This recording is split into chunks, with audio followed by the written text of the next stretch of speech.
Relational antonyms बहुत ही interesting सा concept है।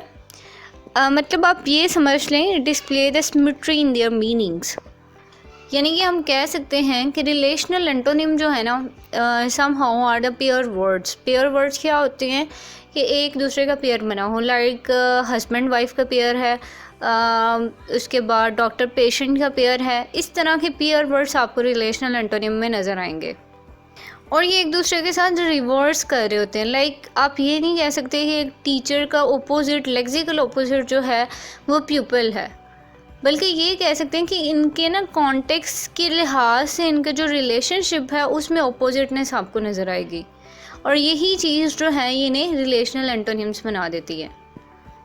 फॉर एग्ज़ाम्पल कि मैं कहती हूँ कि एक वैल्यू है x, ठीक है, और एक है y। x क्या है, x जो है ना वो y का टीचर है, ठीक है।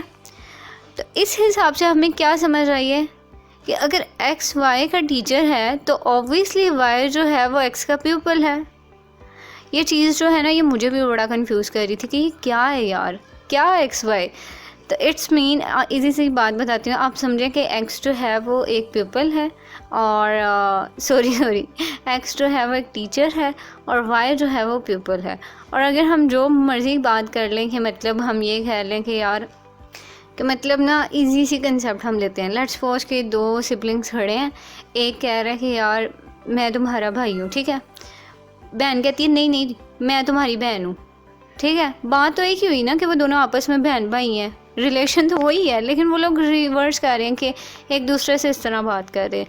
तो यही चीज़ जो है ना ये रिलेशनल एंटोनिम में आती है। इस तरह के पेयर्स आपको नज़र आएंगे और ये पेयर्स जैसे कि हम देख सकते हैं हस्बैंड वाइफ का, डॉक्टर पेशेंट का, इसी तरह प्रेडेटर प्रे का, टीच लर्न का, सर्वेंट मास्टर का, कम गो, पेरेंट चाइल्ड, ये सारे जो थे ना ये रिलेशनल एंटोनिम्स हैं। तो ये सारा कंसेप्ट था रिलेशनल एंटोनिम्स के बारे में। आई होप कि आपको क्लियर हो गया होगा। इससे रिगार्डिंग आपको कोई क्वेश्चन है या कुछ भी आप शेयर करना चाहते हैं तो वो आप ज़रूर कमेंट सेक्शन में बताया करें। And thank you so much for watching.